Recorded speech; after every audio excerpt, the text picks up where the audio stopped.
Hey, this is Pete the Planner, USA Today money columnist and host of the Ask Pete the Planner podcast. When I'm not fixing the weirdest financial situations you've ever heard of, I'm stacking Benjamins.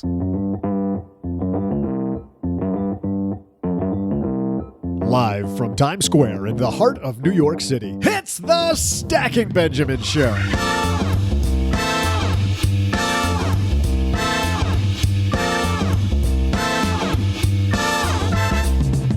Hey everyone, I'm Joe's mom's neighbor Doug, and on today's show, what new innovations are happening in finance? Joe takes us live into Manhattan for some credit union innovation insights from the Co-op Think 17 conference. On today's show money editor Gene Chatzky, author of How to Be a Financial Grown-Up, Bobby Rebell, and from NYU, the winning team from the Audio Think Challenge. From the National Credit Union Foundation, Christopher Moore. From Bethpage Credit Union, Shanta Soharain, and from Patelco Credit Union, Kevin Landell. But that's not all. We'll throw out the Haven Lifeline, answer your letters, and still have time for my trivia.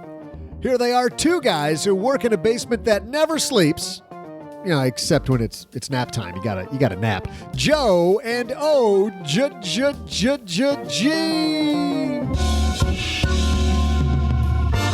I'm a huge fan of nap time. Now that I'm getting a little older, I kind of like nap time too. Isn't that funny? I remember struggling with that when I was a kid, and there's no struggle anymore. Now I'm like, there's deal. Pure enjoyment. You're going to let me go over there and lay down for a little while? Sold. Deal. You know what else I'm sold on? Heading to stackybenjamins.com/SoFi, OG, because when you head to SoFi, you know what happens? You are working with the leader in marketplace lending, and you're going to find a lower interest rate on your debt. You're going to find that the terms are easy to follow, very simple and flexible, and you'll find that you're treated like a member, not like a number. stackybenjamins.com/SOFI is the place to go when you're taking advantage of the fact that there's a company out there that just might care about you a little bit. They are definitely a different type of company. stackybenjamins.com/SoFi. Here's what we're going to do. Use our link. We're going to throw in $100. Tell you what, you get $100, and you get $100, and you get $100. Have to use it for personal loan consolidations or for student loans. So if you have those, you're comparing, why wouldn't you check out SoFi? stackybenjamins.com/SOFI. And if you're looking for a better way to invest, you know what you got to check out?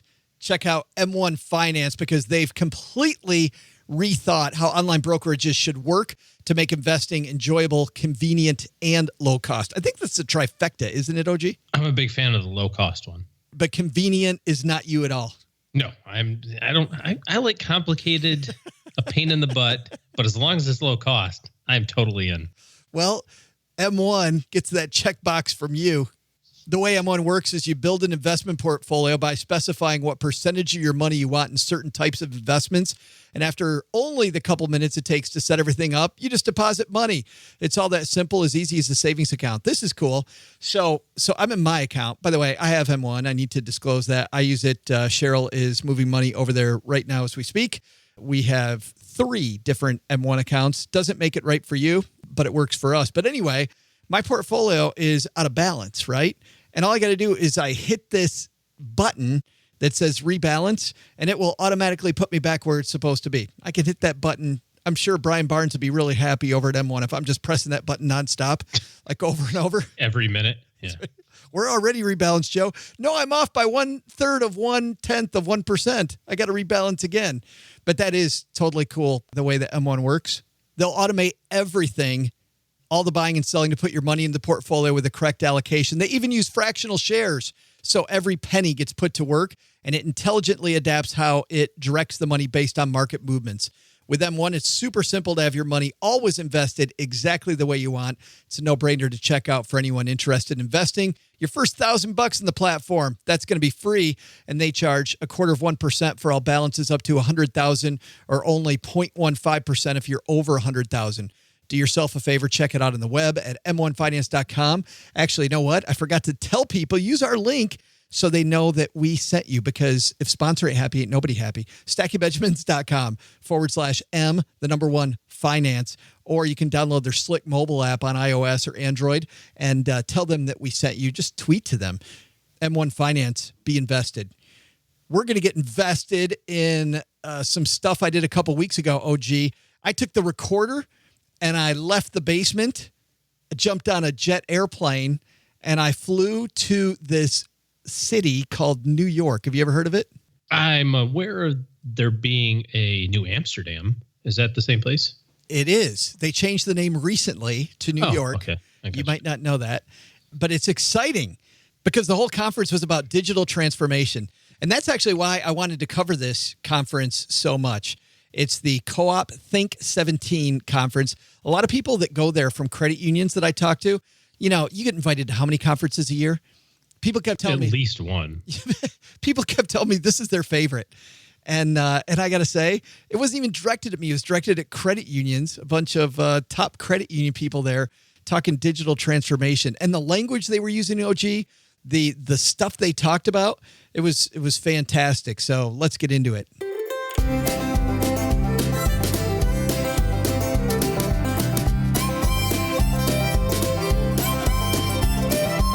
You belong to a credit union, right, OG? I do. Yes, I do. 2, actually. Yeah, I belong to one too. MSU Federal, Michigan State, Go Green, Sorry. Fantastic credit union. A little something there. I learned a lot. We had a roundtable recently about how credit unions work. And it's funny, the very first day that I was there, they had this panel discussion. Our friend Jason Vitug was on the panel, as was Helene Olin, who we've had on the show also, the writer of Pound Foolish. And a couple of credit union people were on that. And they were talking about the struggle. You know what part of the struggle is? The words credit union. Like, people have no idea. It's almost like that Jim Gaffigan joke. Well, I can't go to any meetings. I have to be a member? Like, what's that all about? But it's much easier than people think. Yeah, I was going to say, for the longest time that I can remember, being a member of a credit union, it's like that wasn't the cool thing to do. Right? It was like, oh, well, the credit union. There's like you kind of curled your lip up when you said it, but I love it.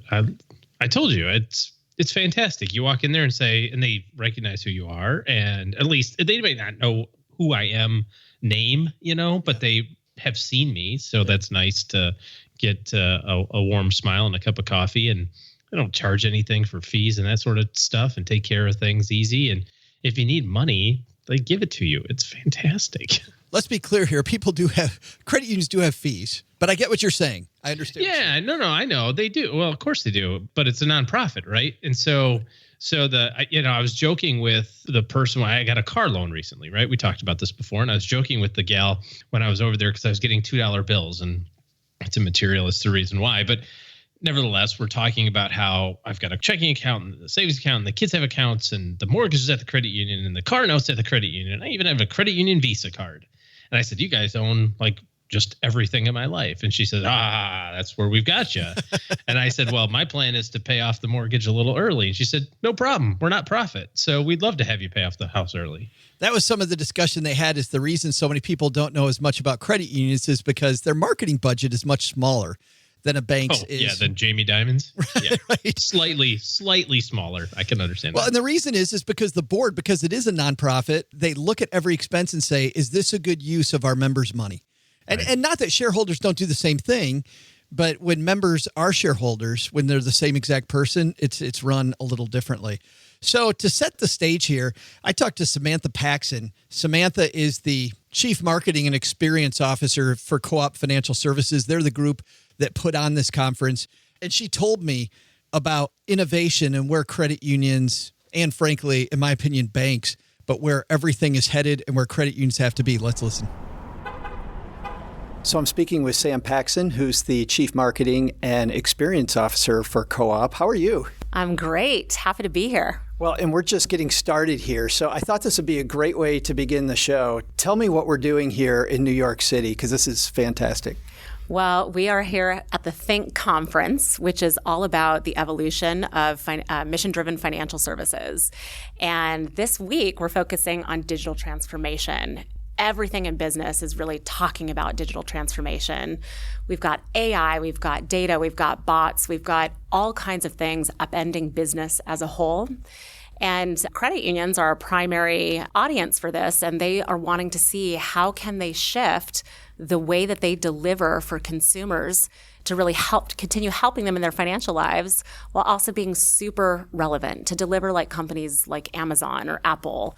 We have to be that nimble to see where business is going and make sure that all industries are staying on top of that. Well, you're the chief experience officer. What about the experience excites you the most? I think what excites me is really the integration of things.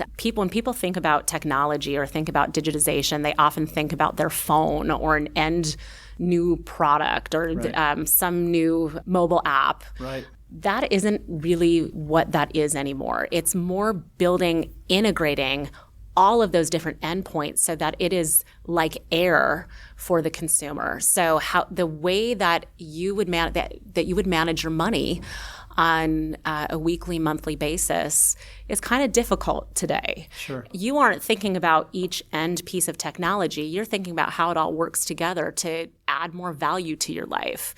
The average American spends about 5 hours a week managing their finances. That's a lot. I was going to say, that sounds like a lot more than I see. Like, I think the average person spends about 2.5 minutes. Yeah, but when you link all those 2.5 minutes together, Right. like You're talking about fumbling around from app to app and trying to do your transactions because it's not seamless. Right. Gotcha. Right. The way innovation is going and the way businesses need to transform, they need to integrate by thinking about the entire service experience, how that enables greater value, enables you to get more things done, and then how does that layer over technology, and how do you make that more agile and be able to shift as quickly as technology is changing? Does that mean that for you, the best experience is that you disappear and it just feels like it's magic? Yes. Yeah. Isn't that wild that if you do your job well, people don't even think about you? It just seems horrible, and kind of. It's about customer centricity, though. Yeah. Rather than it being about a company and what's right for the company, and it's about what is going to be the most helpful for a consumer and what they're trying to do in their financial lives. And how do we innovate along the edges of that and make it tighter and more seamless and more secure? Because with digitization, there's a lot of fraud and security and data issues. How do you make that as seamless as possible? But perhaps also, how would you make that exciting or make that bring new ideas or bring the humanity to that experience? We have to not forget humanity when we're adding all of this technology. Well, and that's what I was going to ask you next, Sam, was looking at the experience right now. We talked about the fact that it's platform, and shifting from one to the other is frustrating. But given that, what else really frustrates you about the customer experience now that you'd love to, if you could just switch a button right now, what would you switch? All of it? That's a big question. As a consumer, so I'll tell you a story. Over the holidays, I was shopping, and I'm a busy person. I'm a working mom, and I don't have a lot of time to go do holiday shopping. So I had a meeting in a place where I'm not normally, in a city where I'm not normally. And I was at Nordstrom's buying holiday gifts, and I inserted my card into the chip reader to pay, and it said transaction denied because I was in a weird place shopping on a random Tuesday night and spending a lot of money because I was trying to get all that shopping done in one fell swoop. What happened next was what really intrigued me. I put the card in, it said transaction denied. In my other hand was my phone. An email popped up and said, is this transaction authorized? I hit a button, said yes. I put my card back in, and within 20 seconds, it went through. That's what I mean. That solved a problem for me. I didn't have to stand in front of the cashier and be embarrassed. It was no hassle. I didn't have to get on the phone. That's the kind of use case that today's consumers expect. Where can you make something that's difficult easy.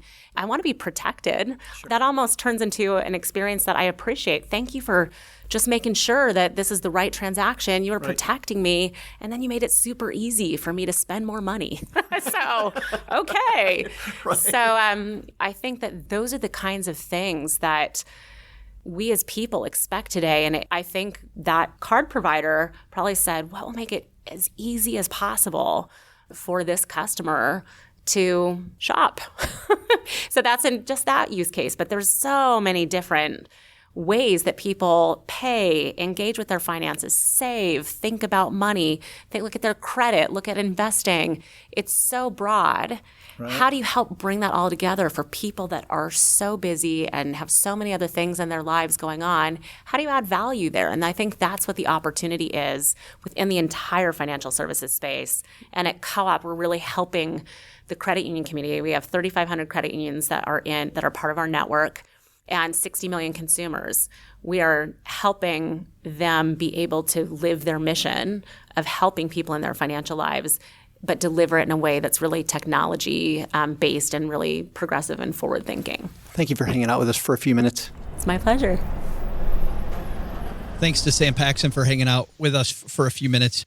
I think she's right. People don't want to go into a branch anymore. I mean, when it just comes to the future of any type of banking, any type of banking at all, I don't want to go to a branch. Yes, especially from a technology point, if you can handle what you would have to do by going into the branch or making an 800 number phone call, and you can handle it on your phone with some simple yes/no questions or some quick clicks. There's some things that are just easier done on a phone, right? It's powerful stuff when she said, we want to be like air. And, we're here. Wherever you are, we're here. And banking gets done, and I don't have to think about it. It just happens. Mm-hmm. Powerful cool. Powerful stuff. Really like talking to her. That was interesting. But also interesting then, I spoke to Bobbi Rebell. For those of you that haven't heard Bobbi Rebell on this show, Bobbi used to be the television anchor for Reuters TV. She decided to step aside from that because she has this brand, How to Be a Financial Grown-Up. And she's really done a great job of expanding that brand.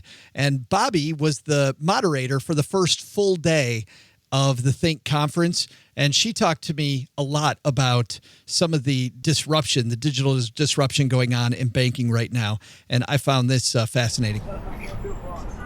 Bobbi Rebell, they will let anybody moderate these sessions. How did you get on the stage? I know the right people. You know that. I have my ways. It's all about the FinCon connection, actually. Yeah, right. So through that, they called me up, and this was a great experience. Yeah, so how's it feel being a financial grown-up, by the way? Being a financial grown-up has been quite the adventure. I mean, we spoke right when How to Be a Financial Grown-Up was being released. It's been a wild ride since then. The book was an Amazon bestseller, which was really exciting, to the point where I actually decided to pivot off of my full-time job at Reuters and basically focus on building the financial grown-up brand and helping people become more financially literate and more in charge of their finances and get closer to the financial freedom that we all want, and to make that my full-time focus. So, and it also allows me to do things like be here. Yeah. Well, most of that comes from being on Stacking Benjamins, I think, probably, doesn't it? Stacking Benjamins was the most pivotal moment of my entire career. Without Stacking Benjamins, I would be nothing. I would be nothing without Stacking Benjamins. And you can use that in every promo that you use. I am literally, my whole career happened because of you. That whole Reuters thing, I was just throwaway. Just a throwaway. Yeah. But let's talk about it, because you talk about being a financial grown-up, and we're talking about innovation and credit unions and tools. We're sitting here, we finished day one, we're in the empty, big, huge ballroom. What did you learn from today? I think we're at a real tipping point for the credit union business, because there is a real wave of opportunity. This is a business that, in fact, technology gives them an advantage, because the biggest disadvantage they've had in many ways versus, say, the big banks is that they're not necessarily going to be on every street corner. Right. But when you have the technology, that kind of levels the playing field. The question for the credit unions then is how to use that technology, how to make the right balance, because just throwing technology at something doesn't necessarily get the job done. In fact, that was the theme of the second day here at Think 17, was what gets the job done. And technology can be a tool, but really they have to focus, and what they are talking about is focusing on what do our customers really want and learning the different themes. So for example, we talked about one company was really focused on fraud prevention. So they use the technology to enable their customers to turn their cards on and off and to be able to control that measure of security for themselves and kind of empowering the customers. And by turning your card off, you mean I'm sitting at home and I just click a button and my card is no longer accessible? Is that what you're talking about? Exactly. You can go in, you can basically be alerted anytime your card is being used. If you want to set it up that way, you can have it on or off so that no one can get to it when you yourself are not using it. Yeah. So it's giving the customer control and using technology for it, but also making it a lot more human. It's funny. One of the things I heard that I really liked, and it was the CEO of Co-op that said it, who's putting on the conference, said, we talk about digital strategy for credit unions. It really just is strategy, right? It's not digital. It's digital first, and it should be our lifeblood. Exactly. I mean, digital is really a very important tool that should not be overlooked. But at the end of the day, it is about the broader picture of strategy and looking at where they want to be, how they can set themselves apart, and really communicate with customers the value add that they bring to the table that maybe their competition doesn't. Meg Crofton was here today, as you very well know. You introduced her and spoke with her somewhat. What do you think about this idea of Disneyfying the financial experience? Like when we're interacting with our credit union, what's the correlation between that and Walt Disney? Well, at the end of the day, whether you're Walt Disney or you're a credit union, you want to engage your customers and you want to delight them, even though it's a very serious thing to have to get a loan or a mortgage, whatever the thing that you're going to the credit union is for. At the end of the day, you want the customer to feel good about the experience and to feel, if they go into a branch, for example, that they're immediately greeted and that they solve the problem. So even though technology is important, it's more about what comes from the technology. So with Meg, she talked a lot about the magic bands, which were that was her big claim to fame and her major accomplishment there. Having been there myself with my 9-year-old just a few weeks ago, I can tell you, it truly did delight us. We had an amazing time. It could do so many different things and really made for a very seamless experience. So that was a tool. The technology was a tool, but the end goal was to create a delightful and seamless experience for the customer. And that is the kind of thing that these credit unions are trying to incorporate in their strategy to make the experience seamless, get rid of the friction, and really delight them and make them excited about being part of that credit union. We can find our financial happy place. Absolutely. So what's next for you, Bobby? Well, I am extending the Financial Grown-Up brand. We're working on a video documentary. It's a multimedia project. You can read more about it at bobbyrebell.com by going to the Financial Grown-Up Project. And I am interviewing 100 people now, so we're expanding beyond just the role models in the book. And I'm asking them the same questions. What was your financial grown-up moment and what's your lesson to share? But this time we're bringing it to life by being on camera. It right now takes the form of basically a video blog, but the pieces will all be strung together in a documentary that I will debut in 2018. And I should say, if you want to nominate somebody, even yourself, to be part of this, absolutely get in touch. You could do that through the website. Oh, cool. And that's awesome. Thank you. And my summer project also is to start working on getting my official CFP. That's so cool. My official summer project is to stay away from Mom and keep podcasting in the basement. Sounds like a good plan. Thanks for hanging out. Always. Thanks again to Bobby Rebell. And by the way, if you don't think that we're going to chop out her saying that Stacking Benjamins is the highlight of her career and use that over and over, you're kidding yourself. Of course we are. I was going to say, I've got a similar testimony. I'm not entirely sure that it's the highlight of my career, but it is, it's something that I do. That's going to be my testimony. This is Stacking Benjamins, not quite the highlight of my career. It's something I do. Somewhere near the peak, right? It's somewhere might be on the ascent. I like this idea of, and I didn't say it during the interview, I like this idea of Disneyfying the process, because she's right. No matter whether you're a credit union, a bank, Walt Disney, you have to engage your customer where they're at. Well, and Disney's everywhere, right? Like when you think about all of the things that they've got their fingers in, but more specifically, when you have that experience that is Disney. I've talked about it on the show before. When we went there the first time and we drove, and it was 2 days and it was 1,200 miles, and I check in a box. That's all the reason I was at Walt Disney World for, was just to check a box to say I did it. I took my kids. I don't ever have to come back to this place. And I opened the door to the resort that we're staying at. And the guy in a big top hat and a tuxedo says, "Welcome home." And I said, "That's cool." Anyway, so I'm checking it out. He says, "Of course you are. Who are you?" And I said, "It's OG." And he says, "Right this way, OG." And he says, "We've already prepared your room." And it was just this wonderful, like, la la la la la, fairy tales and fairy dust floating around. And I came springing back to the car. There's a big smile on my face, And you want that to happen with all of the experiences that you have in your life. And if you can do that with banking, which I got to imagine most people don't pick, banking as like a highlight of their day. I was just thinking the same thing. It's like when you say, there are things that you say that people go, like, "Hey, I got to run over to the post office." I'm like, that sucky way to spend an afternoon.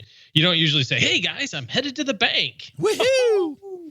But but I like this idea of heading to the bank, though, is an idea of the past. Like this whole conference, nobody was talking about heading to the credit union. They were talking about that. It's all around you, like you said before. Yeah, no, good stuff. And by the way, it envelops you. In that first interview with Sam, I talked a little bit about the lack of innovation at banks, and I need to be clear about that. I think there is some innovating going on at banks.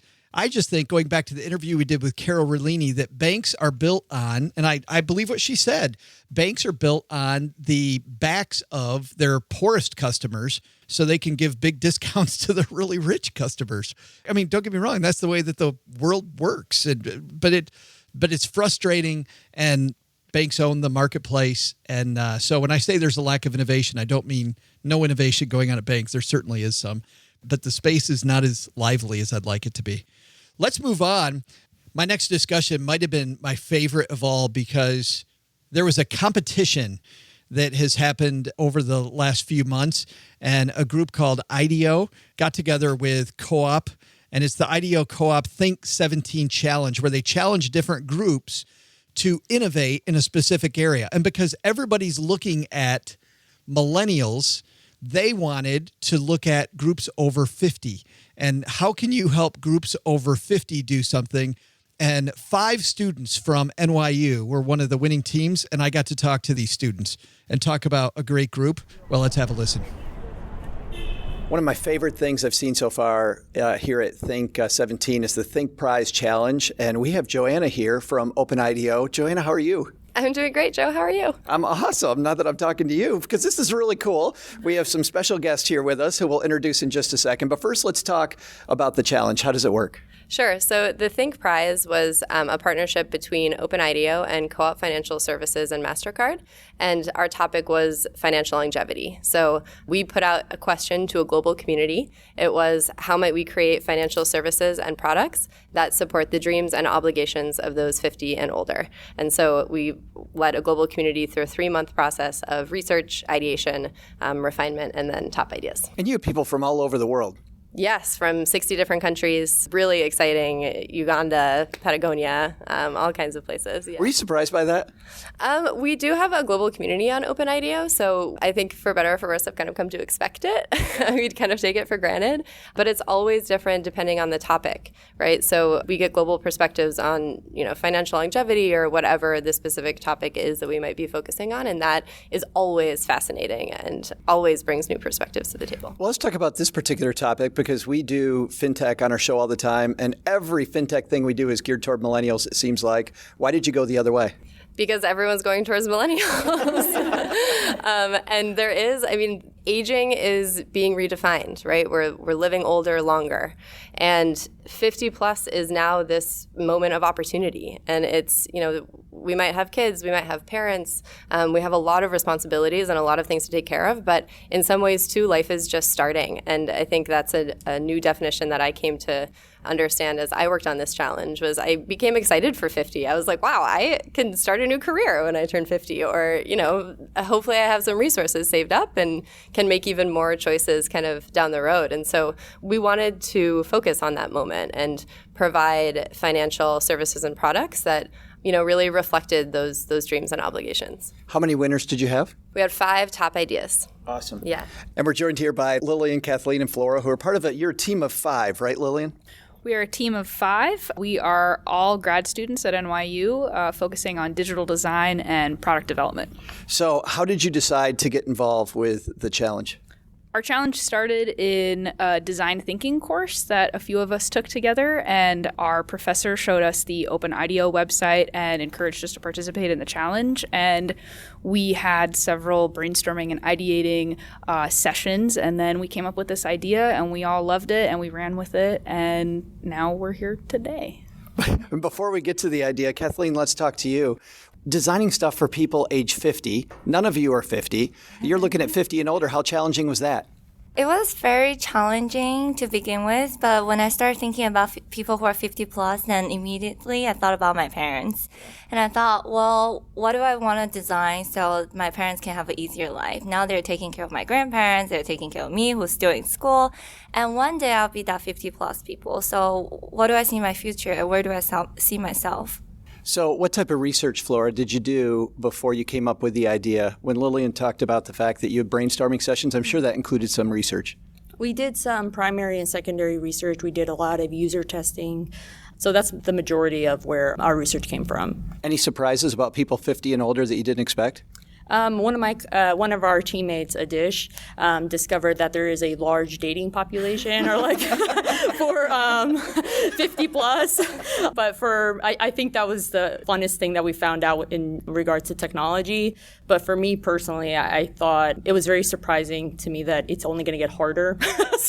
so being exposed to this population and learning from them, I think is like really beneficial for me, because it's going to prepare me when I get at that age. So it gets me thinking now, like, what kind of significance do I want to have going forward? What do you mean there's a significant number of people age 50 plus listening to this, and they're wondering what you mean by the word harder? How does it get harder? Very good question. So thinking about, around this age, there are people that are taking care of their parents and their kids. So there's 2 age groups, like from early childhood to people towards the end of their life, and being able to balance that. So they're caring for the youth and they're caring for the older generation, and they're in the middle and they're the support system for both. So being able to juggle that while maintaining a job, while thinking about your retirement, and maybe having a social life, that's a lot to balance. And for me, it was like, whoa, I got to figure this out. So it was very beneficial for me, because now I'm thinking more in that way, like how can I manage this? Is this something really what I want to do? Do I want to start a family, because this is a lot, and my parents are going to get older, and I have a lot of siblings, and so it was eye-awakening for me. But what's cool is what you came up with, because it's a really powerful idea. So tell me, Kathleen, what was it that you came up with?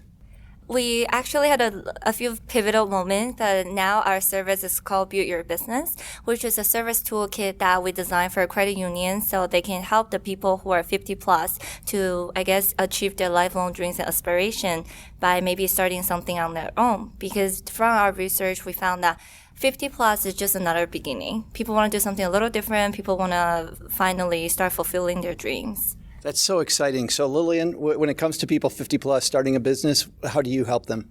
Well, our service is tailored to each credit union's specific needs. So we found in our research phase that a lot of small business owners need help with budgeting, accounting, creating marketing plans, filing their taxes. We especially targeted freelancers because freelancers are small business owners. Sure. And, it's tough to run a business by yourself, and you can't do it all, and you can't be an expert on anything. And creating business plans and filing taxes were a lot of the pain points that we found that freelancers currently experience. Yeah, Florida, you have beta users now. You have people using the service? We are still developing the packets, Okay. So we are still doing some testing. Yeah. But to kind of add to what Lillian was saying, we discovered who our target user was, but we realized because marketing is targeting millennials that there's a need to empower the credit unions to be able to support this the 50 plus population. So we pivoted and decided, we need to help the credit unions help this population, because we know we've done our user testing, we know what they want, so let's work with them to help this group of people. We realized that our service that we're offering is so ingrained with what credit unions were used to, like how they were founded. So we align completely with that. It's just like, hey, who are we trying to help? It's like we're trying to help this population when we've been targeting another population of people. This population is still youthful. They're living longer. They have the money to be able to pay for all these different extracurricular things that they can do in the future. And nobody's taking advantage of that. And it's like crazy. so, and then, you know, part of that, it's like, well, we can actually create some social change with the credit unions can be a part of this movement. Like, we can make our future lives better. It doesn't have to be just money. Like the Elevation group from Boulder, they have like beekeeping courses, like to keep people engaged, to keep people learning. One of our experts that we interviewed, he is a pastor at his church. And he was talking about the 3 different phases of life somebody goes through. And the 60 plus population, that group, they still have this urge to learn, to want to contribute, to focus on the significance of their life. And that doesn't necessarily mean in the professional realm. And that can be, like, there's people that have like this profession and they want to share it, or there's people that just kind of want to try something new. And so we talked about this in our presentation about the 3 different lifestyles. We have focused people. Right. We have focused people that have been in the industry and they know what they want. They want to maybe downsize. We have people that are casual. They're like, oh, I've been an industry expert for so many years. This seems like something I could contribute to. And then they'll walk away like, I did my part, but I don't want to commit to anything. And yeah, maybe do it part-time now. Yeah, yeah. And then we have the dreamer. It's like, oh, I want to start a new business. I always wanted to do this. Now I have the time. Right. So we have these 3 different lifestyles, and we really think our service can actually target all 3 of them. But we just need to help the credit unions do that and help understand, like, what are some of their wants? What are some of their dreams? And I think that's where our service adds a lot of value. That's so exciting. And so I'm sure, Joanna, they won like a bajillion-dollar prize. Is that are they independently wealthy? Yeah, roughly a bajillion was the allotment. Yeah. That's the technical number. But you've got to be excited. I mean, listening to them, and every year when you do this challenge, it's got to be exciting to see the cool ideas people come up with. Absolutely. It's what's so incredible is this constraint of time. So the challenges run, about 3 months, and they've had a few extra months after that, preparing for this Think conference. But it's incredible what teams of people can accomplish in a short 3 months when they, have a topic and have a team to go to for support and brainstorming and all of that stuff. So we're blown away by the progress that they've been able to make and are excited to move forward and hopefully, see this implemented in a credit union. Well, congratulations, ladies, and thanks for hanging out. Yeah, thank you. It's about time for those of us approaching 50. I don't need a dating app, OG. I really don't. Cheryl would not be overly excited with you on Tinder. Why are you swiping your hand left all the time? What's that all about? I don't even know what left versus right means, by the way. Somebody's got to tell me. Oh, I'm sure all of a sudden I'm backpedaling. Look at how red my face is. Yeah. All of a sudden I'm backpedaling. Oh, I mean, maybe it's right. I don't even know. Never had the app. You look at a lot of the businesses in this country that succeed, and those businesses are created by people over 50. I mean, they have work experience, they have contacts, just helping them have the technology aspect down and partnering with a credit union to do it. I mean, these students got a great idea. Yeah. Beautiful. Let's bring them into the digital age. Thanks, by the way, to all of them and Joanna from IDEO for spending a little time with me. I had so much fun talking to them. You could just feel how excited they were, couldn't you? Yeah, they were obviously super passionate about what they were talking about. And let me tell you one other thing, actually, before we go to our next interview. I thought that when I was going to interview them, that their idea was going to revolve around a credit union service. It was going to be some app, something that made it easier for 50-year-olds to use it. It wasn't that at all. It was about making more money. And look at what they did. Instead of looking at things to help you solve your debt or things to help you with your savings account, it's making more money. I mean, once again, the biggest driver of becoming wealthy is income, bringing in more income, which is another reason I thought this was right on the mark. Really helps, yeah. That's fantastic. I had asked a question the first day that I was at the Think conference. I asked a question of a panel where they thought financial services were going to be in the next 5 years. Like, what's going to be disruptive and what's going to change things? And the panel gave me decent answers. The CEO of Co-op, who's on that panel, told me that he thought it was going to be a game of trying to stay one step ahead of hackers, right? Well, now, I mean, just last week, right, we had the big worldwide hack a week ago. Yeah. And he said it's just going to keep getting worse and worse. And so different people talked about different things, but the CIO of Patelco Credit Union came up to me and he had a much better answer. He was so dialed into 5 years out where things are. So let's talk to Kevin Landell from Patelco Credit Union about where the ball's headed. We've had lots of discussions about the future of technology, obviously, here at Think 2017. And here with us is Kevin Landell from Patelco Credit Union. He's the CIO, so you're the guy that would know kind of where the ball's headed, wouldn't you? Well, I wouldn't say I know where the ball's headed, but I can tell you where I want it to head. Yeah, and you've got some really definite opinions, and I love this idea. So if we're looking 5 years into the future, Kevin, where do you see fintech headed? You know, there's three different areas I think fintech is headed. The first is, and we've heard this all before, death of the checks. I think that with everything going on in your mobile arena and the ability to deposit checks and send checks and P2P payments and all those kinds of things, those are just going to become ubiquitous. 5 years is a long time in technology, and that's just going to take over. I'm kind of surprised that checks are still around today. Like every time I have to write a check, it's almost like I forget how. Yeah, no kidding. Actually, we just sat through a workshop just now where we were talking about a member who had her cards compromised and ID theft. And so she went back to using checks.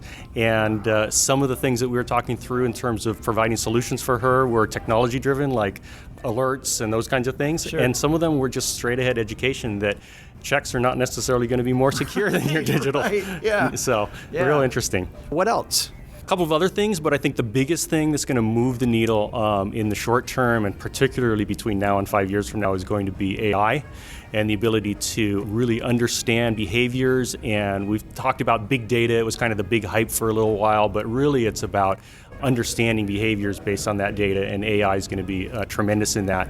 And the other is conversational interfaces. Well, and actually, before we get to that, with AI, what are some of the things that you're seeing now on the bleeding edge where AI is really pushing the envelope?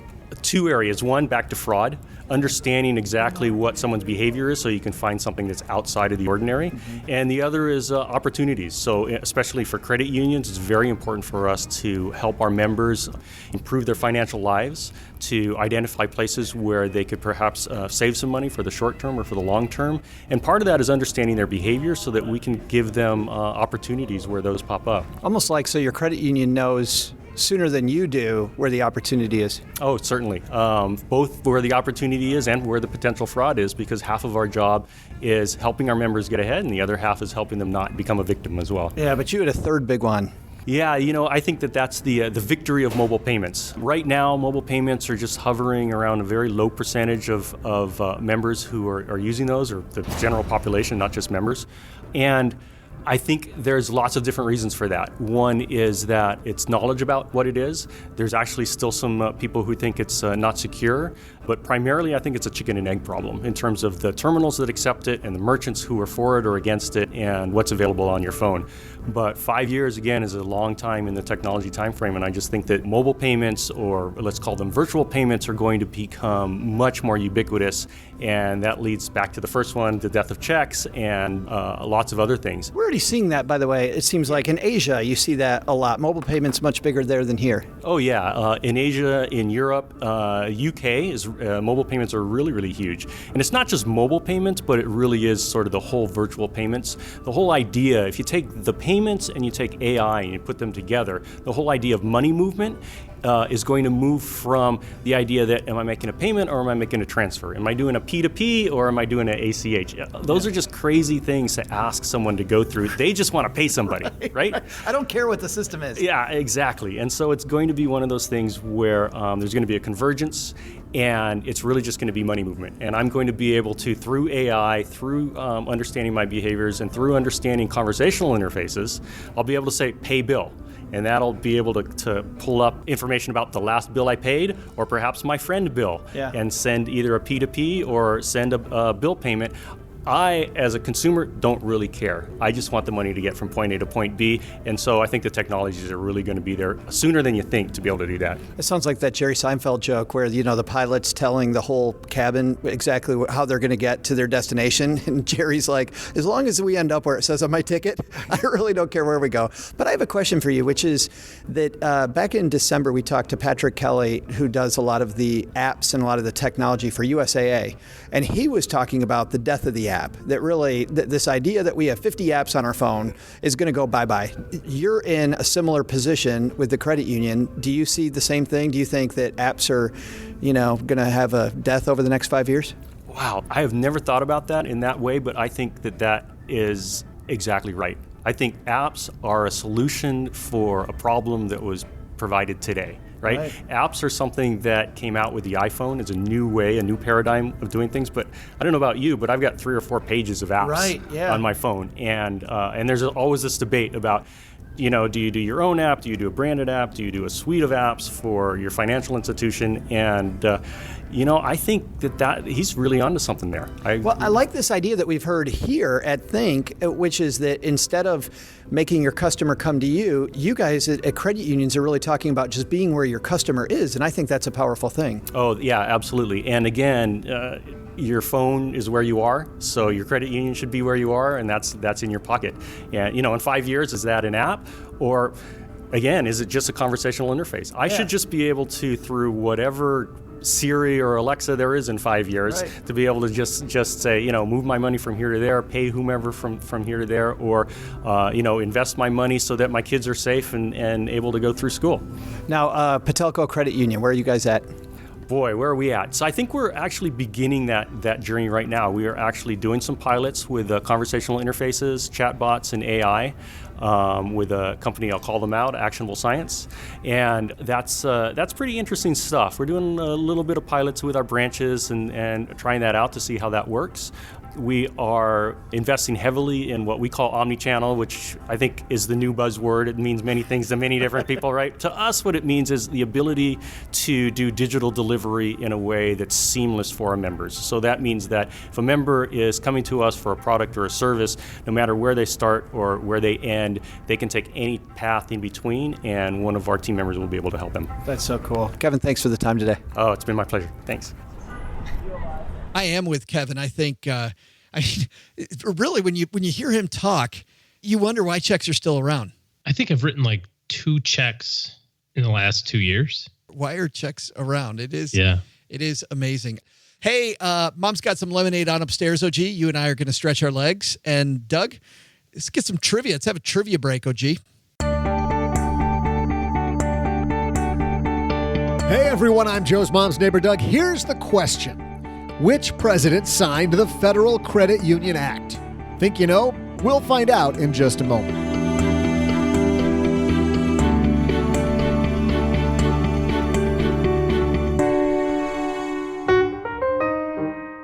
There's a lot of misinformation on student loans out there, but one company, SoFi, spelled S-O-F-I, is attempting to cut through it all by providing better financial education. Co-founder Dan Macklin explains. If I was to sum up the education in a couple of ways, in 2 ways, it would be 1, borrow as little as you can while you're at school. It sounds obvious, but some people, I think, just don't think about it because all their friends are spending money. But really think long and hard about what you're spending. But then the second piece of advice is once you've graduated and you have a job, think about whether it makes sense to refinance your debt. Because for many people, they're overpaying on that debt and they could get a much better rate if they refinanced. Seems like great advice, doesn't it? Spend less, score lower interest rates. According to other sponsor, Magnify Money, SoFi is a leader in every area that they compete in. So whether it's a student loan, a mortgage, or even a personal loan, SoFi has you taken care of. Why pay more than you have to when you could be contributing more to your retirement instead? SoFi doesn't ask you to be a millionaire to use their services, but you do have to be responsible with your money. And you know who you are. Start working your money better today. Visit SoFi at stackingbenjamins.com/SOFI. That's stackingbenjamins.com/SOFI. I've talked about this stat before, but this is scary. According to a 2016 Gallup poll, 48% of all Americans don't own any stock. And I realize it can be daunting when it's time to start something new, but here's a great thing. Getting invested has more to do with taking baby steps than leaping headfirst into Wall Street. Here's Brian Barnes, founder of M1 Finance, on just how easy it is to be invested. So you just either log on to the website or use the mobile application. We're native on Android and iOS, and it takes about 3 minutes, and your first $1,000 that you deposit is managed for free. I'd love to say the free $1,000 is a special deal I made for you, but Brian and M1 Finance are that good to everybody. With M1, you can select from one of dozens of professionally designed portfolio pies, or you can customize it, as Mom says, to your heart's content. Head to stackingbenjamins.com/M1 Finance for more. That's stackingbenjamins.com, finance.com for more. So just fire up their mobile app, M1 Finance, be invested.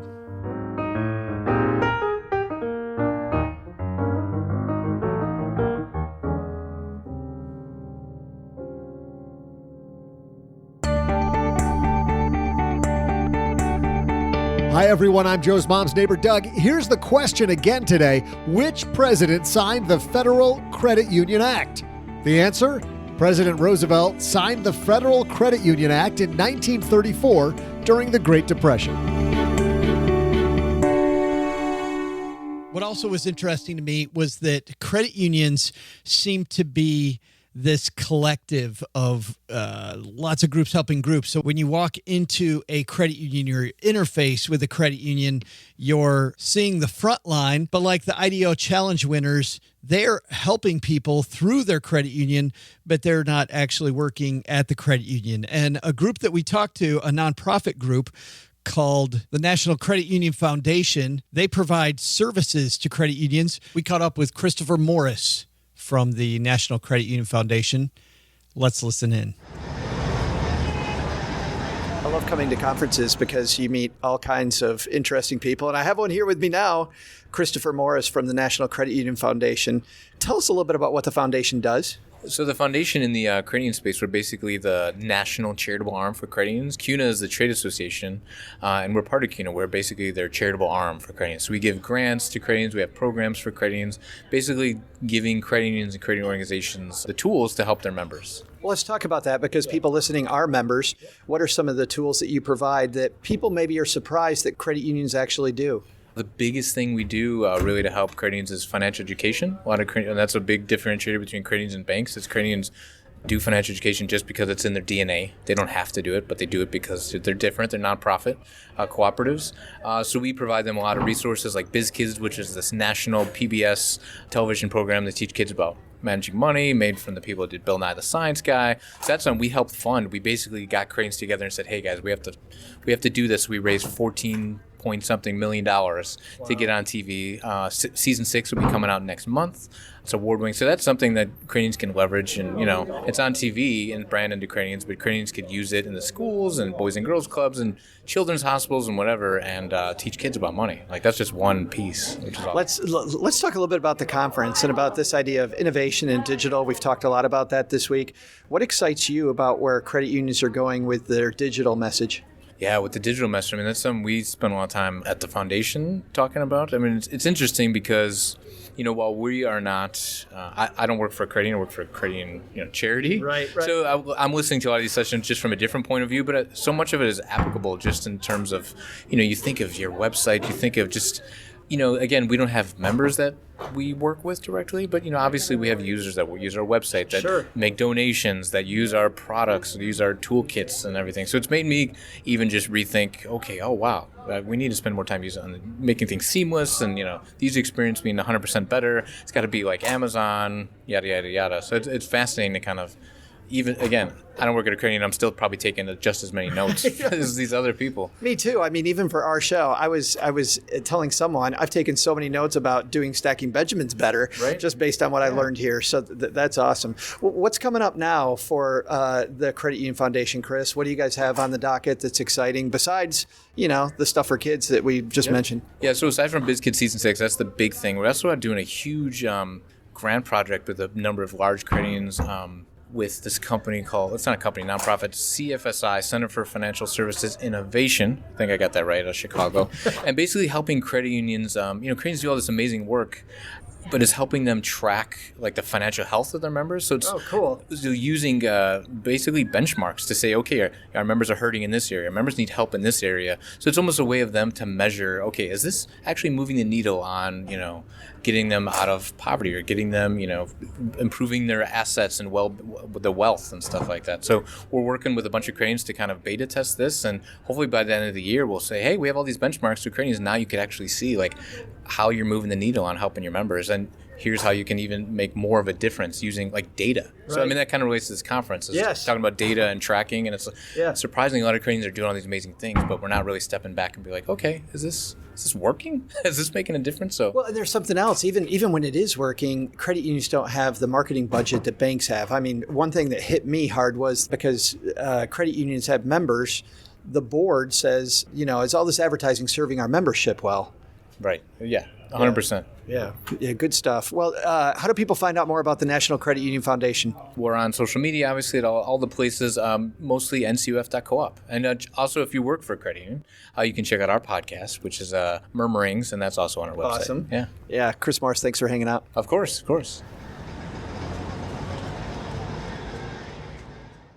Thanks to Chris for hanging out with us for a few minutes. And by the way, I mentioned this earlier, but we'll have, of course, links to all of these organizations if you want more on anybody that we talked to at Think this year about innovation and making your life easier when it comes to managing your money.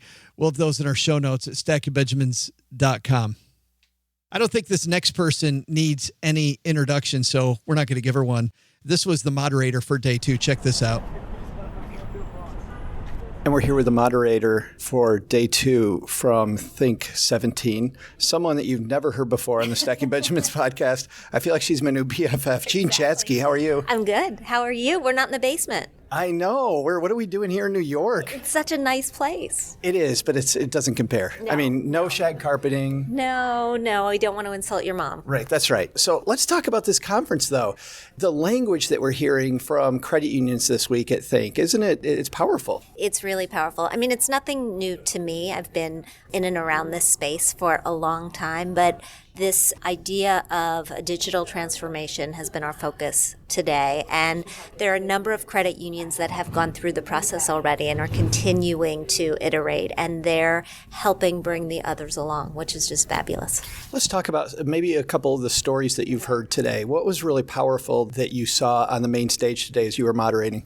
2 of the speakers today really stood out for me. David Rogers, who wrote the Digital Transformation Playbook. He is a Columbia University professor and has worked with many, many different companies.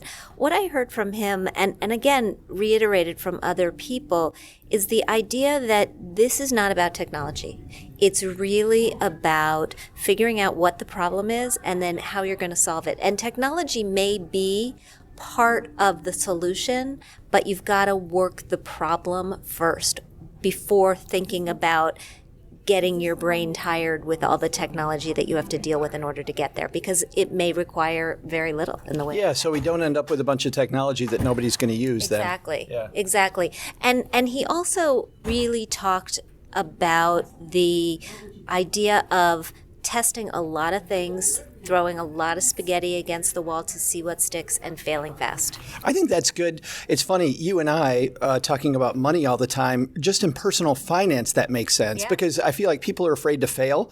And his whole point was just keep throwing it. Exactly. Figure out what works, get rid of what doesn't, fail fast and fail cheap. Yeah, don't put a lot of resources behind something before you're sure that it's going to be the right thing. What was the second powerful thing? Michelle McKenna Doyle, who is with the NFL, talked a lot about her experience. And what she said that I thought was so relevant to credit unions was that for her at the NFL, not all fans are the same. And they've had to realize that not all fans are the same, and to reach out to women, millennials, Hispanics, and to meet all of those different fans where they are. Credit unions have to do exactly the same thing. And by the way, so does anybody else who has a business. But it's funny to see credit unions talking this language as much, or probably more than banks are. Yeah, I don't know if it's more than banks are because, we're with a group of credit unions today. But I do think they understand, look, they're mission-based. And millennials speak that language. They love a good mission. So being there to serve this generation seems to me to make an awful lot of sense. I have one more very tough question for you. How's your running going? Because that's where we first met under the arch in St. Louis running. How is your program going? It's okay. No, I've been running a lot actually, but I'm not going the distances that I used to go. My hips are not so happy these days. No. Yeah, but I love the weather. I'm getting out and definitely doing it. And I've been taking the occasional Orange Theory class. Have you gone to Orange Theory? I have no idea what that is. Orange Theory, it's a treadmill-based class where they get you up into the orange zone by making you do intervals, essentially, which you could, of course, do on your own, on your treadmill at home, or when you're running on your own, but you don't. And so when you've got a coach there saying, pump it up. By orange, they mean your heart rate then, getting your heart rate up? A blue zone and a green zone. And is it really orange? I don't. Does your blood turn orange? I don't think so. Right. That is we're going to leave it on that question, Gene. Gene Chatzky, thanks for hanging out. Sure, anytime. It's always a good day when you get to sit down with Gene. I do feel like we're BFFs now. I feel like I talked to Gene Chatzky more than we talked to Mom. Sounds like you're talking to her more than you talk to me, and I'm getting a little jelly. You should be. Gene has some fantastic points, but this idea of all fans aren't created the same, the NFL gets it. Banking needs to get it. Yeah, right. I mean, the needs of certain demographics are different than others. And of course, what people are looking for based on their status in life. I mean, what you're doing when you've got 3 kids is a whole bunch of different stuff than when you're single and just getting married. And that's a big transition. Or if you never have kids, and there's just so many different things that have that one size fits all package. Doesn't make a lot of sense. And this idea of falling forward that she said, she was talking, the guy on the stage was talking specifically about technology, right? Create something, throw it out there, see if it works, iterate. Then once you know that it works, that the germ of the idea is right, then put more money into it. I'm totally with her that's the same with personal finance, man. Just try something, put a little bit of money toward it, maybe an investing strategy you think is a good idea or whatever. Get in there and play. Well, you got to have fun with what you're doing. And I totally agree with the whole, try stuff out. Try it inexpensively. This works really well in business, obviously, as you're trying new marketing ideas or new ventures, side hustles ventures or something like that. You don't need to go out and spend $20,000 to develop the world's best website if you don't have any idea if anybody's going to come to it. Spend small, be nimble, move quick, make decisions fast. All of that makes sense. I want to end this conversation about credit unions with Shanta Saharian, who is the Associate Vice President at Bethpage Federal Credit Union. I wanted to end this discussion talking to somebody who has boots on the ground, right? We're talking high level here a lot about where banking's headed, where credit unions should be headed, talking about all that. Let's talk about what's going on right at maybe a credit union right near you.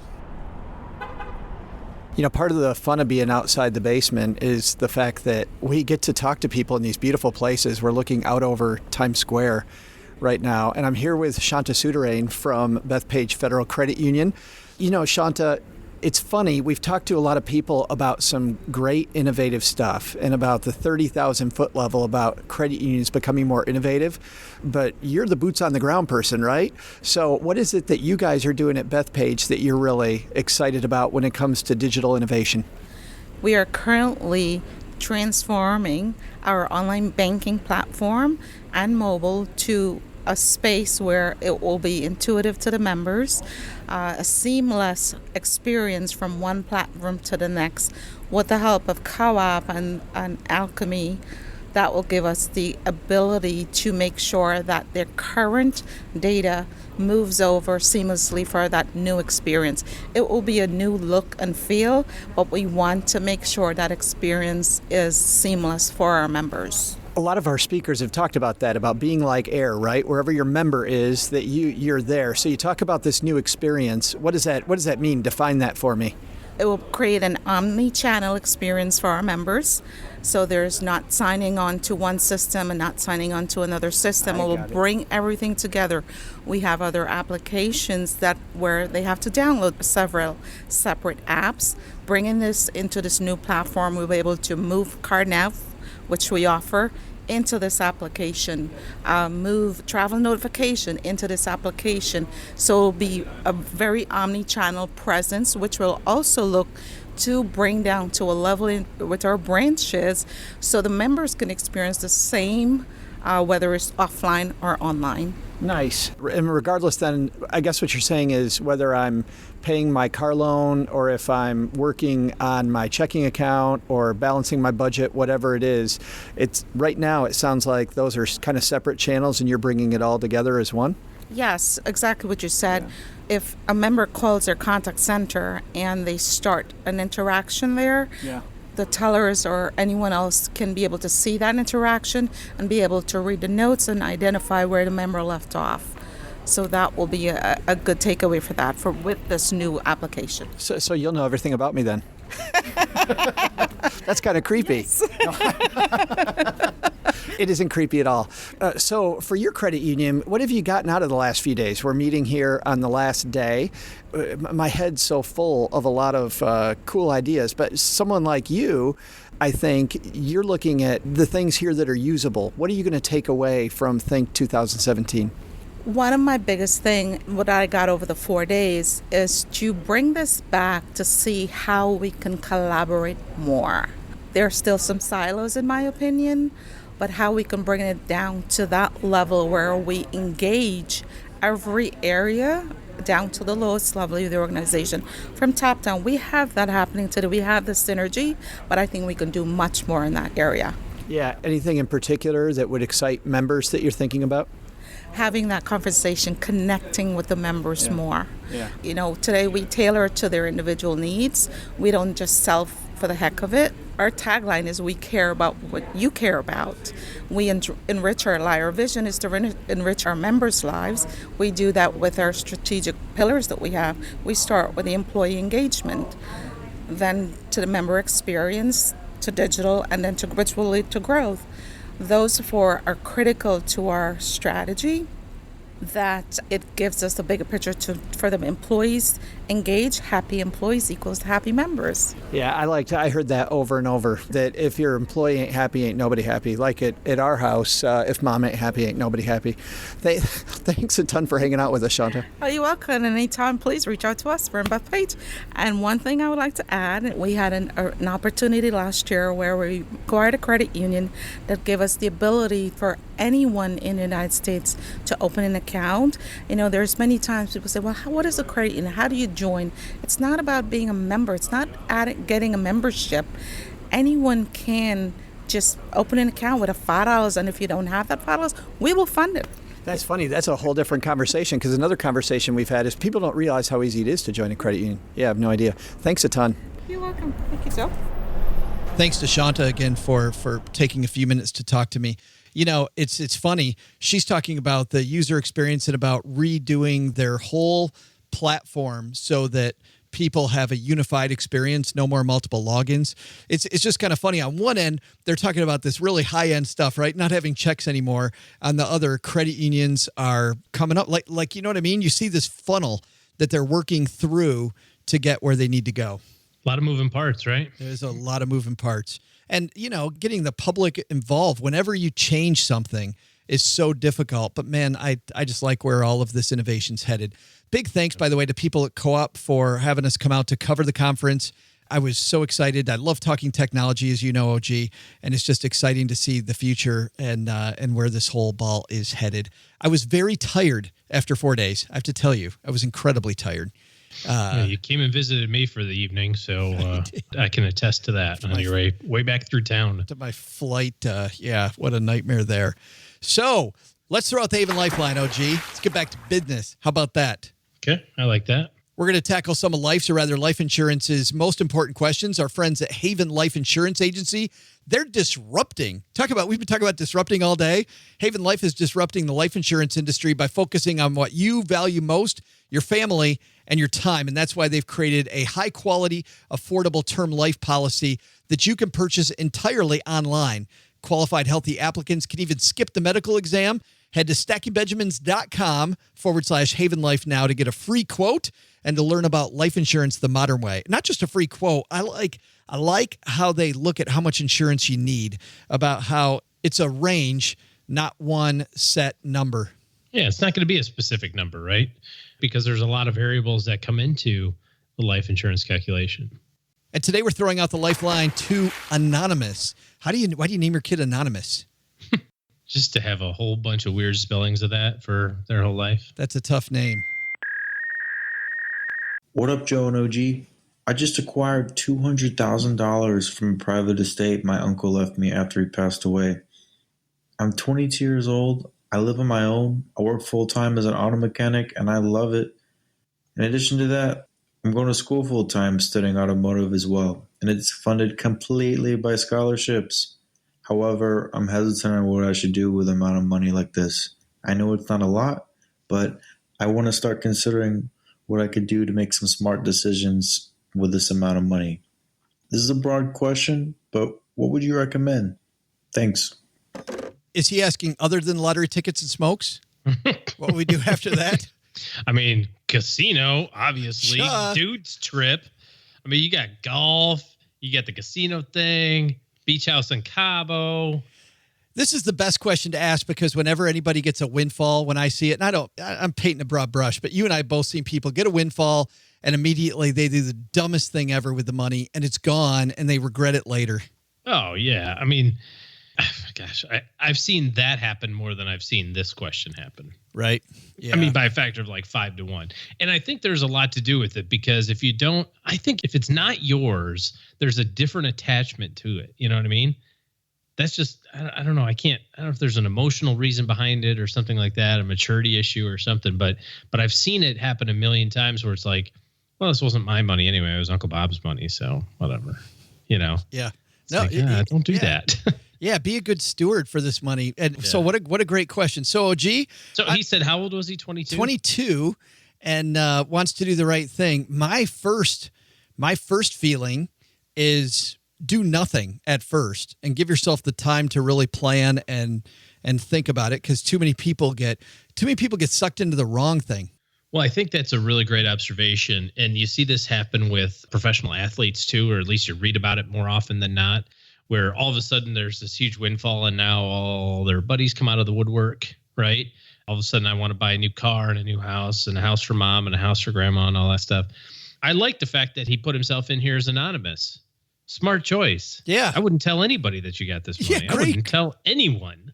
I wouldn't tell the banker. Well, I mean, I guess the banker's going to know, right? But I sure wouldn't tell any of my buddies. Family? Oh, my goodness. Oh, no. I was so dumb with money at 22. And if I knew that one of my buddies had $250,000 somewhere, I'd have to spend it for him. Every relationship I have is going to change if anybody knows.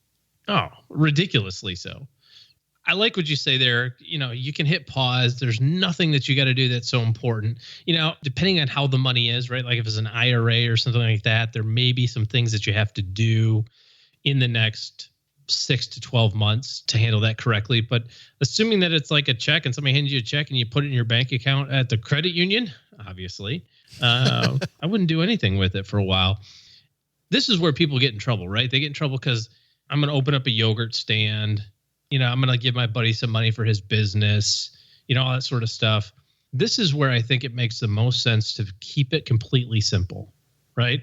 Low cost, diversified investment portfolio. And what you've always said that I've started to adopt as my own is this isn't $200,000 at all. This is $7 million. Yes, right. And if you treat it the right way, this is $7 million. You asked me to do this math last week, remember, a couple of weeks ago? And I said no. I'm not going to do the math. But let's do this. I just kind of did it real fast. I just did 10% over the next 40 years. That gets them to age 62. That'll increase this portfolio by 45-fold. I said 7 million. I'm sorry, 9 million. This is a $9 million decision. Yeah. So I would not let it change my savings habits. So in school, paid for by scholarships, that's great. I like to, you know, he sounds like he likes his job. He's doing what he's doing. That's fantastic. Make sure you save money in your 401k, do all that sort of stuff. When clients come to us and ask us these questions, it's hard to, when you're 22, think about 42. But I remember being 22, and I can tell you 42 is right around the corner. And doing the right thing or nothing, or something very simple with that $200,000 today, in 20 years from now, that money is $2.5, $3 million. And in 30 or 40 years from now, it's, at 10%, $9 million. I mean, for crying out loud. The thing that I would tell them not to get sucked into, don't get sucked into the hot investment, right? Don't get sucked into. That's what I said. Sexy is stupid. Yeah. Simple. Yeah. Don't get sucked into that. If you find an advisor who's a fiduciary, who's going to help you set that up and set it. And believe it or not, probably set it and forget it, right? Where maybe, and if our sponsor M1, I use them to they rebalance a couple times a year for me. It's all automatic. It's meant to be set it and forget it, but still do the right thing with your money. So you don't touch it. Trust me. In 30 years from now, when you look at your investment account, you've got $5 million and you figure out you can take $200,000 a year out of the account that your uncle left you $200,000 once out of, you will be happy that you did that. Great question. Thanks for the question, Anonymous. If you've got a question, want us to throw out the lifeline to you, here's where you go, stackybenjamins.com/voicemail, or just go to Stacky Benjamins. You'll see question for the show, and right at the top, you'll see the Haven Lifeline. Doug also brings us down the mail, and today's question comes to us from Anthony. Anthony asks, he says he's a recent graduate, mid-20s, and he's trying to build both his emergency fund and retirement. He's trying to max out his Roth contribution for 2016 before the April deadline. Tells you what you need to know about where we are in the letters. About the mailbag. Yeah. Mm-hmm. To do so, however, would delay funding my emergency fund for a few months. Would it be suitable to contribute first to a Roth and get the money into the account for 2016, but keep it in cash for a few months to provide time to build up the emergency fund, knowing I can withdraw contributions tax-free? I recognize I'd be foregoing a few months of potential growth, but I'd have liquidity for emergency purposes and the money for 2016 to be in the Roth. I could contribute to both in the future. Just catching up in 2016 has made it tighter. I bank and invest at the same institution, so transfers happen within the same day. Seems like a decent strategy, so tell me why I'm wrong. Thanks, guys. Love the show. We love you, Anthony. So, OG, I think we're going to agree on this answer. Yeah, it's obviously past tax time, but this will come up, every 6 months from now. Every year. It's going to come up all the time. Absolutely. Get the money in the Roth. If you need it, take it out, but you're not going to need it because you're only a couple months behind. So, easy. No downside. You can... Can't see it. I can't see one. There isn't one. So you got it right. Put the money in there, leave it in cash until you have your reserve built, and then you've got the money in because you have a finite amount of money you can put in every year. So you got to hope, cross your fingers and say nothing comes up. Hopefully nothing comes up where you don't got to take the money. Beautiful. Make the max contribution if possible every year that way to that Roth. Good stuff.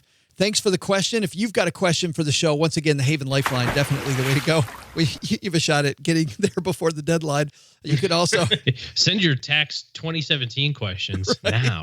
Yeah, today we might get to it. StackyBenjamins.com/voicemail or joe@StackyBenjamins is the email to use if you're going to send us a note. Thank you to everybody who's referred us to a friend. Thank you to people who have left us a review. Got a great review here, OG. This review is going on Mom's Fridge. It's by Susie Cued. 5 stars. Always something new to learn. Great show. Funny, interesting. Love the news article roundtable. Always interesting to hear everyone's take on what the finance world's talking about. Thanks, guys. See? Doesn't have to be long, OG. Very, very simple. And by the way... Easy. Yeah. Leave a review. By the way, if you need help in your corner with your financial situation, and you know what, it's not just something where you're going to call the Haven Lifeline and think you need an advisor to help you. Guess what? OG's taking clients, and that's StackyBenjamins.com/letter O, letter G. Very easy to get there too, to get to his calendar to see what it would take to get him to help you. That's it. We're coming back on fire on Wednesday, OG, because we've got a great show for everyone. Getting ready for Memorial Day weekend. Which means, guess what that means? I already know. It's that time of year. Robert Niles, Mr. Theme Park Insider, is here. He's been here the last 3 years in a row. Right? Every year we've had the show. Robert Niles from Theme Park Insider has been here to help us, and he talks about deals. More than that, he talks about value, right, where you're going to get the biggest bang for your buck. He's going to also talk about all the expansion going on in Orlando, I'm sure. I mean, I haven't talked to him yet, but I'm sure he's got to talk about the new Pandora thing, the new Avatar land at Disney, and what's going on at Universal and at regional theme parks around the nation. One of my favorite episodes every year. Can't wait to talk to Robert Niles on Wednesday. All right, guys, between now and then, go stack some Benjamins. Doug, what should we have learned? So what did we learn today? Well, first, looking for innovation, ask your credit union how they're innovating. You might be surprised that your phone and computer will make transactions much easier than you thought. Second, say goodbye to checks. Kevin Landell has it right. If you don't have your payments set up electronically, mobile payments are coming. Jump in, the water's warm. But the big lesson? When you work for a podcast, get a copy of the calendar ahead of time. Who the heck let Joe go to New York without me? I would have rocked the city that never sleeps, and I'd have done it my own way. A big thank you to Co-op for inviting us to cover Think 17. You'll find out more about the conference and Co-op at coopthink.org. Thank you to everyone who appeared on today's show, including Gene Chatzky, Bobby Rebell, Kevin Landell from Patelco Credit Union, and Shanta Soharain from Bethpage Credit Union. And, of course, the Audio Co-op Prize Competition winners from NYU. This show was created by Joe Saul-Sehy, produced by Richie Rutter-Reese, and engineered by the amazing Steve Stewart. Kathleen Selmans handles design, newsletter, and classroom opportunities. If you'd like to learn more, head to stackingbenjamins.com/classes. Online, visit us on Twitter at @SBenjaminsCast or on our Facebook page. Shannon Cowan is our community manager and social media guru. I'm Joe's mom's neighbor, Doug, and I'm the real talent on this show. SB Podcasts may receive payment on the show from sponsors and guests in the form of books, giveaway items, discounts, or other remuneration. There's no way you would take advice from these dorks, but like Joe's mom always says, don't take advice from people you don't know. This show is for entertainment purposes only, and before making any financial moves, consult with a real financial advisor. Are you ready for summer like I'm ready for summer? Well, join us Wednesday when Mr. Theme Park Insider Robert Niles helps us kick off Memorial Day weekend a little early. He'll share all of this year's hottest attractions and best deals. See you then.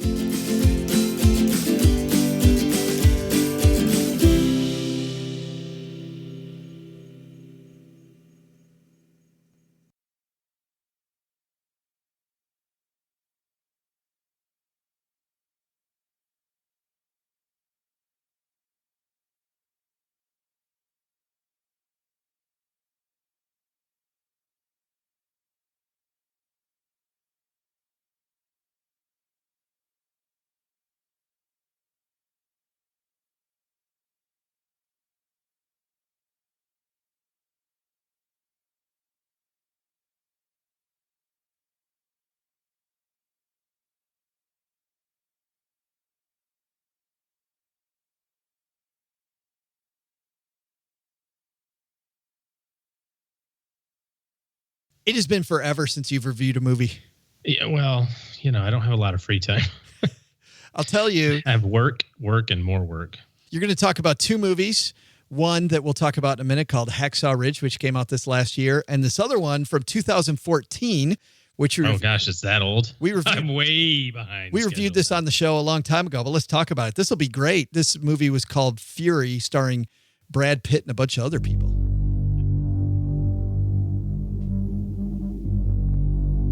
If you think it can't get worse, it can, and it will. The dying's not done, the killing's not done. I promised my crew a long time ago I'd keep them alive. I was afraid you were dead. Where's the rest of 3rd Platoon? We're it.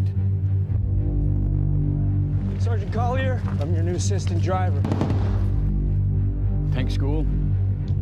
That's home. I've never even seen the inside of a tank. You will. I started this war killing Germans in Africa. Now I'm killing Germans in Germany. Been with these fine gentlemen for years.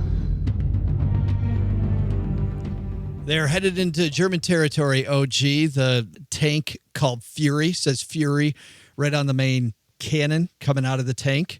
This is quite an epic story, as is Hacksaw Ridge, by the way. Right. So I watched both of these on airplanes, and unfortunately, as quite often is the case, you get to about like the last 8 minutes of a movie and the Wi-Fi in the plane goes out as your final descent. Oh, no. So you go, well, I'm just going to make up my own ending on this one. Although Hacksaw Ridge, I actually rented on my iPad so I could watch the last. It actually ended up probably by being about 40 minutes I had to watch there. So Hacksaw Ridge is more of a true story. Fury is a collection of stories, but both of them are World War II movies, right? So they're on the same genre as Saving Private Ryan. I think a lot of people think Fury is based on a real life true story, but it's kind of a collection of stories that the author put together to make this one story. So the final scene where there's a big standoff between the tank and, you know, all these other troops, I think was a little more fiction than reality, but still very, very, very cool movie to see overall. I liked Fury better than Hacksaw Ridge. So did I. Personally, I thought that they spent a little too much time on in Hacksaw Ridge about the character of like how he was so anti-war, you know, anti-killing people, I guess, not anti-war. But and I really disliked who was the drill instructor, Vince Vaughn's very feeble attempt at being R. Lee Ermey from Full Metal Jacket. I just don't understand why in any movie where they need a drill instructor, they just don't go grab a Marine off the drill field and say, and action, because it will be a million times better than Vince Vaughn trying to do his best R. Lee Ermey impersonation. Certainly a lot of grit and determination in Hacksaw Ridge. If half the stuff that they showed on the movie was even remotely close to true, what a hero. Two things about Hacksaw Ridge that bothered me, and certainly Fury had its share of blood and guts, but I felt like Hacksaw Ridge that Mel Gibson, who is the director, really spent a lot of time on making sure that you got your share of blood. Like we had lots and lots and lots of blood, and I'm like, wow, it felt like sometimes it felt like a bad paintball movie because there was just so much splattering going on. But that wasn't the thing that bothered me most about Hacksaw Ridge. The character, I like a movie that's about a catalyst, right? That changes somebody. And maybe you could make a case for saying that this gentleman changed everybody around him, right? It changed everybody else's perception of him because at the beginning of the movie, they thought he wasn't brave. Clearly, he was amazingly brave. But the fact that it's centered on him so much and he didn't change at all, and it was just the telling of his story, made it a little, I think what he did was amazing. Yeah, you don't want to diminish what he did. Yeah, I don't want to diminish what he did. I want to talk about the movie. But the fact that he didn't change in terms of the movie, not in terms of the event, I thought was a missed opportunity. Where in Fury, I felt like, even in the trailer that we just played, people couldn't see this because it's an audio podcast, but the new guy jumps and he's joining this. It's a new guy with a seasoned crew, and he completely changes. And everybody in that film, as the situation changed, you saw every single person change. And I really enjoyed watching a film where everybody had to change. Like they were forced to change. So I felt more emotionally connected, I think, for that reason to that. And not to put down Hacksaw Ridge, because it was a decent movie. Yeah, no, it was decent. That's a good way to look at it. Both of them are thumbs up, one watch each. I don't know that I'll go back and rewatch either of these movies. Right. Kind of check the box like, okay, I saw it. For some reason, like Saving Private Ryan, I thought it was a little too, to me, that was a little too real. So that one was a one watch for me because I just don't want to. Oh, it's like involve myself in that again. That's too close to reality. Well, these two wasn't necessarily like that. I didn't feel, but nevertheless, I don't see a need to rewatch them. It's a lot like Schindler's List for me. I'm so glad I watched it. Watched it one time. Yeah, Schindler's List I watched one time. I suppose it's been probably 15 years since I watched it, so maybe I could pull it out again in another 10 years. Yeah, epic film. But I don't need to be that sad in my life. Yeah, and Saving Private Ryan, Schindler's List on a whole different level than these. I mean, those movies. Gosh, yeah. I would watch both of those way before I watched these, but Fury still way, way, way better, I thought, than Hacksaw Ridge. I agree with that. Yeah, Good stuff. right, everybody, that's going to do it. We'll see you next time.